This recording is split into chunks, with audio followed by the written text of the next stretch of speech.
Sensational. Comment and subscribe. Like, comment, and subscribe. Like, comment, and subscribe.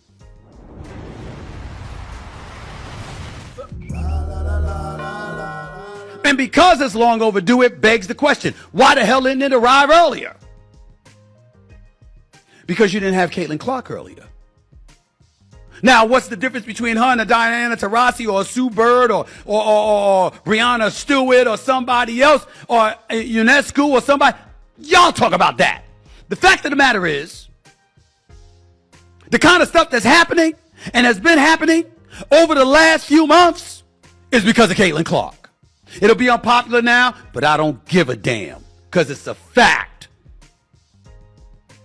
Where are the ladies? The sport, I'm not talking about right now. I'm talking about in the past when it wasn't as popular. The men have their sports. Do you know why men's sports became exponentially more popular? Because of women. It was more women watching NBA games. It was more women watching NFL games. That's how it became more popular. Well, ladies, if you helped the NFL get more popular, you helped the NBA get more popular, how come you didn't help the WNBA get more popular? I'm not pissed to the point where I'm annoyed and I'm going to call people out their names, or especially people that I love, like the person I'm about to talk about in a few minutes. But certain things need to be corrected for the record. Because certain things people are just ill-informed about. And the publications that grab the headlines and try to manipulate things and make things seem as if there's something that they're not. I understand that some folks are desperate for clickbait. That's how they do it. They don't care about accuracy. They just care about talking shit and not knowing what the hell they're talking about. So I'm here for it. And that's fine, because that's one of the reasons I'm in good shape, because I don't hold stuff inside all the time and let stuff foment, and ultimately an implosion takes place. And I'm the one that suffers because I'm unhealthy. No, I believe, and as I've said this to family and friends throughout my life, I believe the best form of stress relief is reciprocation. When people stress you, stress the hell out of them. And that's how you'll alleviate your stress, because they'll know stress is coming down the pike and they won't want the damn trouble. So maybe they won't bring you trouble. But I'm here for it. I'm here for it. And it's regarding the subject of Caitlyn Clark. For those of you who don't know, she's a former star at Iowa in college. Played in the national championship game before losing to South Carolina. She's number 1 overall pick for the WNBA draft. She is a special talent, to say the least, even though she's not having a special year because the Indiana Fever are stinking up the joint. They've got the second worst record in the league. Only the Washington Mystics are worse, who are 0-8. The Indiana Fever are 0-9, but that's not the story involving Caitlyn Clark and all the drama that surrounds her on this particular day. As we get started to talk about this hot topic, that is Caitlyn Clark, let's put it in its proper perspective. The Indiana Fever rookie was fouled Saturday night by Chicago Sky guard Kennedy Carter on an inbounds play. The foul was later upgraded to a flagrant 1 violation after league review the very next day. Fever head coach Christy Side said she's been sending plays to the league for review when asked about the treatment of her star rookie. The play itself and overall treatment of Clark has had social media buzzing. We've all been buzzing about it, okay? But there was another individual that was buzzing about it for a different reason, and that's my boy Matt Barnes from the All the Smoke podcast. He weighed in on it this weekend, and before I do anything, I want to show you what he had to say. Check out his thoughts. A hot topic going on right now. Caitlyn Clark says she got cheap shotted against the Sky. I mean, throughout the season, she's been getting beat up. Hard screens, elbows, knocked down. It is what it is. She's not the first. She won't be the last. My issue and my question is, where the fuck are her teammates at? Where y'all at? Where the rest of the Indiana Fever at? I've seen a couple girls smirk when she's got knocked down, half-assed to pick her up. Like, y'all supposed to protect the asset, protect the star. And all this is the team. She's the star. You always protect your star. I was someone who protected the stars. You fuck with Cole, CP, Blake, list goes on. It's going to be a problem because you guys are supposed to be a family. And you wonder why you sit at the bottom of the league right now is because y'all don't protect each other, man. Coach don't do shit about it. Players don't do shit about it. Y'all should be ashamed of it. But the rest of the league is going to continue to test her. And that's what they're supposed to do. It's your guys' fucking job to have her back and have each other's back. Got to do better, ladies. I 1000% agree with Matt Barnes. Every syllable. And of course, guys, I agree with that. You know, I have been on a rant about the WNBA for some time now and how it is a trash league. It is a welfare league. Okay, I call it the Welfare National Biatch Association. Why? Because that Kennedy whatever her name is, it's spelled ghetto. So whatever her name is, when she filed Caitlyn Clark, she called her a little biatch. So, you know, I decided that's the name, that's the moniker I'm now giving them. Because, you know, and I call them on welfare because they get subsidized by the NBA. Even though they hate men, they complain about men. They don't want to take any criticism. They can't take criticism. They don't want to take any constructive feedback about lowering the rim or play a shorter court. They don't want any of that. They believe they are just as good as men. We've seen so many of these female athletes say, we're just as good as men. We can do it just the same as men and all these other things. And they have so much pride and ego. And it's just ratchet, okay? From top to bottom. The league has been in a deficit in the red for as long as it's been around. But yet they refuse to accept it. And this is the thing. They have their golden goose, Caitlyn Clark, which can help elevate the game, elevate the WNBA. But they are like crabs in the bucket, okay? They don't want anyone else to make it but themselves. And not just, you know, they're saying, well, she's going to be tested and all these other things. The way they are doing Caitlyn Clark, the vitriol that has come her way it is not like normal. Okay. From the things that I've seen, it is not normal. And not only that, you have media headlines saying she has white privilege. She has pretty privilege. Where did that come from? She has straight privilege. She has all of these different privileges that they want to assign. That's why people like her. And then, you know, all of these players have something to say. They're not thankful for the opportunity for the WNBA to get out the red and more people to have eyeballs on them. No, they rather try to destroy her and make a name for themselves that way.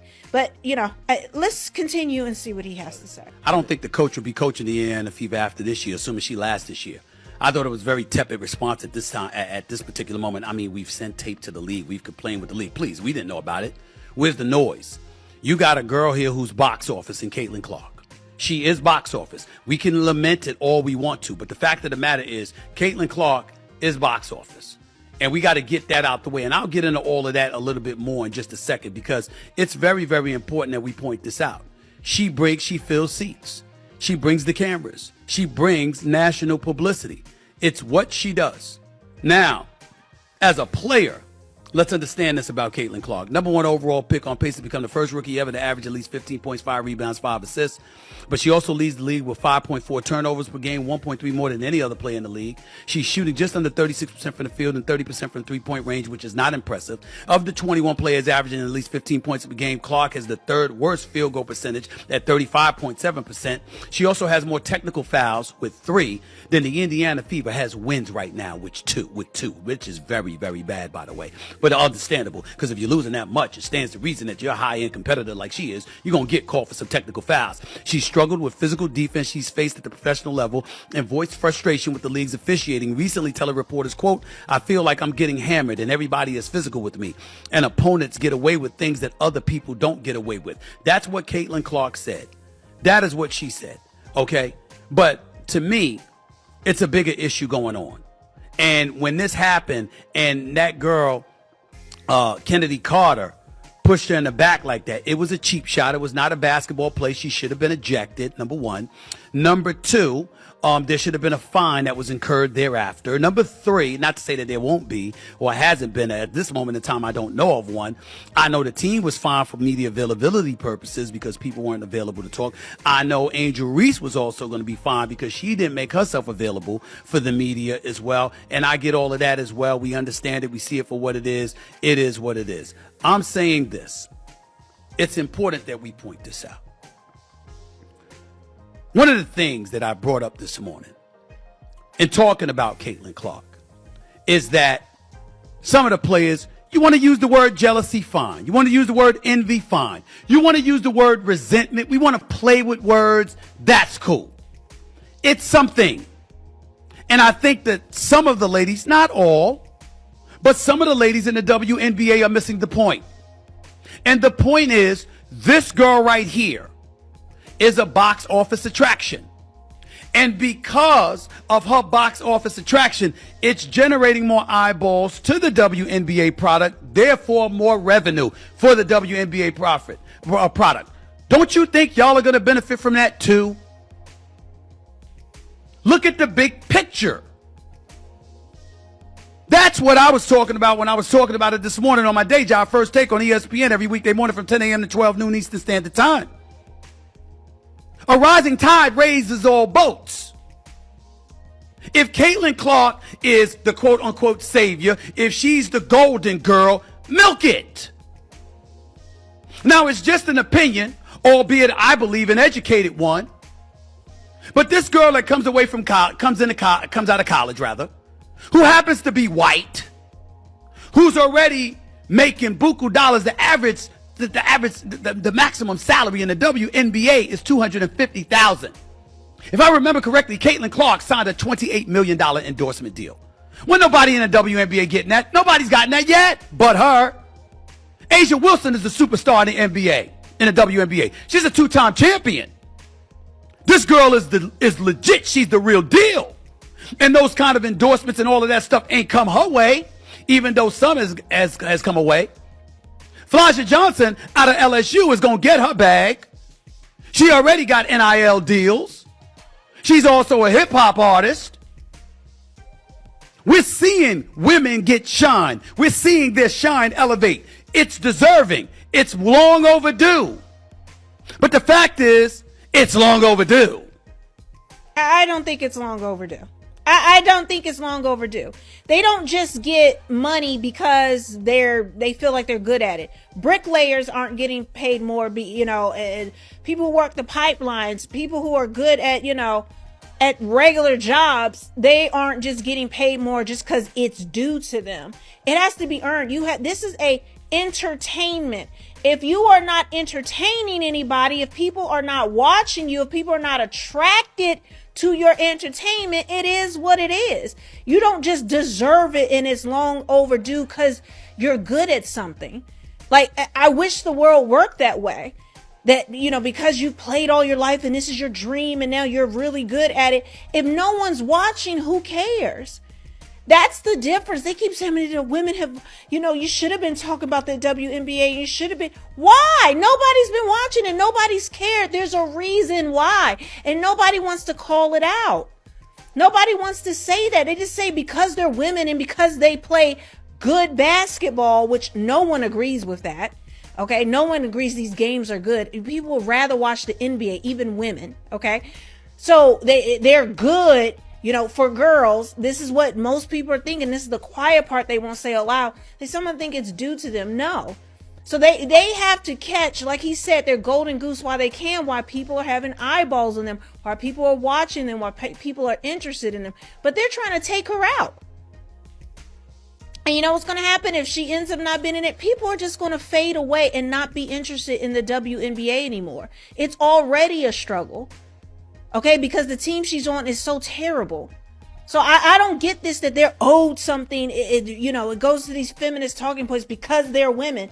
Like that doesn't make any sense. If that was the case, all of us who are good at something should be making more. We're due it. Our bosses owe that to us because we're good at it. But the world is not fair like that. And especially if you're in something that's disposable, such as a sport and an entertainment in a sport. And on top of that, a sport that's boring, or a sport that people don't care about. Like, that's your problem. You chose to do that.